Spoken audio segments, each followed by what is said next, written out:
बिस्मिल्लाहिर्रहमानिर्रहीम अस्सलामुअलैकुम। उम्मीद है कि आप सब खैरियत से होंगे। आज हम बहुत ही मज़ेदार सी सर्दियों की सौगात और बहुत ही टेस्टी गाजर की खीर बनाकर तैयार करेंगे। आप इसको गजरेला भी कह सकते हैं। आपके यहाँ क्या नाम दिया जाता है कमेंट बॉक्स में ज़रूर बताइएगा। यहाँ पर हमने 1 किलो गाजर ली और यहाँ पर इनको ना हमने चॉपर में डाल के ना अच्छी तरह से क्रश कर लिया है और इसमें हम पानी ऐड करेंगे। इतना पानी शामिल करेंगे कि जो गाजर है ना हमारी पानी में अच्छी तरह से डूब जाए। और यहाँ पर हमारे पास है 1 कप चावल जिनको हमने ना भिगो कर रख दिया था। उसके बाद ना हमने ये चावल हमारे जब सॉफ्ट हो गए ना इनको हाथ की मदद से तोड़ लेना है। उसके बाद हम इसमें ऐड कर लेंगे। बहुत ही देसी तरीका बताएंगे हम आपको और बहुत ही मज़ेदार और बहुत ही टेस्टी बनकर तैयार होगा इंशाल्लाह। और बनाना भी बहुत ही आसान है।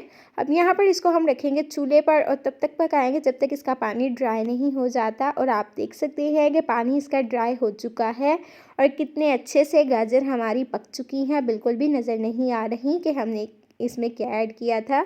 बहुत ही अच्छी तरह से हमने बस इसको पकाना है। जब इसका पानी मुकम्मल ड्राई हो जाएगा ना उसके बाद आपने इसमें दूध ऐड करना है। और यहाँ पर दूध जो हम इसमें ऐड कर रही हैं यहाँ पर हमारे पास फ्रीज़ किया दूध था और ये हम इसमें ऐड करेंगे तकरीबन 5 से 6 किलो आपने इसमें दूध ऐड करना है अगर आपकी ना 1 किलो गाजर है, ठीक है जी। और यहाँ पर इसमें हमने सारा दूध ऐड कर लिया है और यहाँ पर आप देख सकते हैं कि पतीला हमारा फुल हो चुका है और गाजर हमारी बिल्कुल भी नज़र नहीं आ रही, ज़्यादा दूध ही नज़र आ रहा है। बिल्कुल हमें इसी तरह से चाहिए। अगर हम दूध इसमें कम ऐड करेंगे ना तो इस तरह से ना हमें सिर्फ़ और सिर्फ गाजर ही नज़र आएगी, दूध बिल्कुल भी नज़र नहीं आएगा और बिल्कुल भी टेस्ट नहीं होगा। 4 छोटी हम इसमें इलायची ऐड कर लेंगे और इस तरह से ना हम इसको ना पका लेंगे। और यहाँ पर आपने ना इसको फ्लेम जो है ना लो करके ही बनाना है। अगर आपने फ्लेम को ज़रा भी तेज़ किया ना तो ये ना उबलना शुरू हो जाएगा और इसकी वजह से ना ये गिर भी सकता है। तो आपने जब इसको बनाना है ना बिल्कुल इसके पास बैठकर ही इसको बनाना है ताकि ये बिल्कुल भी ख़राब ना हो रेसिपी हमारी। और जो है ना बहुत ही केयरफुल आपने होकर इसको बनाना है। और यहाँ पर इसको बनते हुए ना तकरीबन 15 से 25 मिनट हो चुके हैं और यहाँ पर आप चेक कर सकते हैं कि कितनी तेज़ी से इसमें बॉयल आ रही हैं।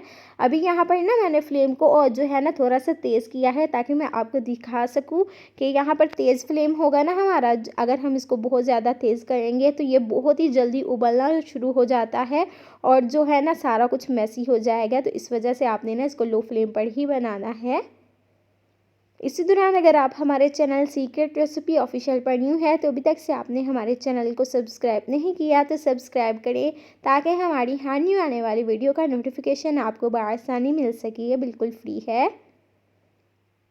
और यहाँ पर आप देख सकते हैं कि कितना जल्दी जल्दी ये उबलना शुरू हो जाता है। इसी तरह से आपने ना स्पून की मदद से इसको हिलाते रहना है ताकि पतीले के साथ ये चिपके भी नहीं और बहुत ही अच्छे से बनकर तैयार हो जाए। मज़ीद हम इसको ना 30 मिनट के लिए बना लेंगे। और यहाँ पर आप देख सकते हैं कि कितनी अच्छे से हमारा जो है ना गाजर की खीर कह लें, गजरेला कह लें, बनकर तैयार हो रहा है।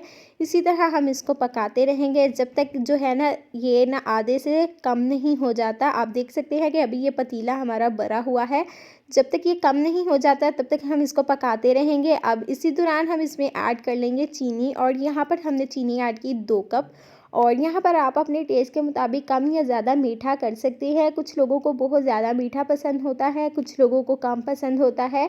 तो इसी तरह आपने हिलाते जाना है और इसको ना पकाते जाना है। बहुत ही अच्छी तरह से बनकर तैयार हो जाएगा और बहुत ही ज़्यादा फ्लेवरफुल रेसिपी होती है और बहुत ही ज़्यादा टेस्टी होती है। बच्चे बड़े सभी बहुत ही इसको शौक़ से खाते हैं।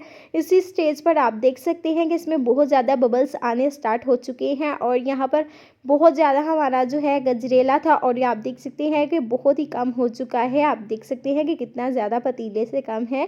तो यहाँ पर आपने ना इसको केयरफुल बनाना है। जब हमारा दूध जो है ना गाढ़ा होना स्टार्ट हो जाएगा ना तो इस तरह से इसमें से छींटे भी पड़ सकती हैं। तो आपने इसको ना बहुत ही केयरफुली बनाना है। तो आप देख सकते हैं कि कितने अच्छे से बनकर तैयार हो चुका है। फ्लेम को हमने ऑफ़ करना है। आपने इसको चेक कैसे करना है, चेक करने का तरीका ये है कि आपने किसी प्लेट में इसको थोड़ा सा डाल के देखना है। अगर ये जो है ना नीचे की तरफ नहीं आ रहा तो इसका मतलब है ये बिल्कुल परफेक्ट है। अब यहाँ पर जी ये बिल्कुल रेडी है। इसमें हम ऐड कर लेंगे ड्राई फ्रूट्स जो भी आपके पास अवेलेबल हो, बादाम, गरी, सौंगी या जो भी आपका दिल चाहे। तो इसमें हम क्रीम का पैक ऐड करेंगे। यहाँ पर हमारे पास है ओलपुल की क्रीम, ये हम इसमें ऐड करेंगे 2 पैक। 2 ऐड करेंगे तो ज़्यादा बेस्ट रिज़ल्ट मिलेगा, वरना आप 1 भी ऐड कर सकते हैं। तो इससे ना वाइट और ज़्यादा हो जाएगा और बहुत ही ज़्यादा टेस्टी होगा। तो अभी हम आपको फाइनल लुक दिखाएँगे।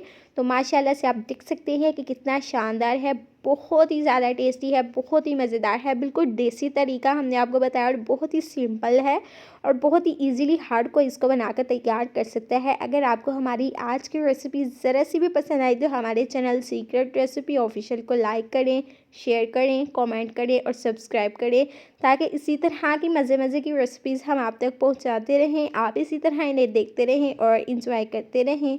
Thanks for watching. अल्लाह हाफिज़।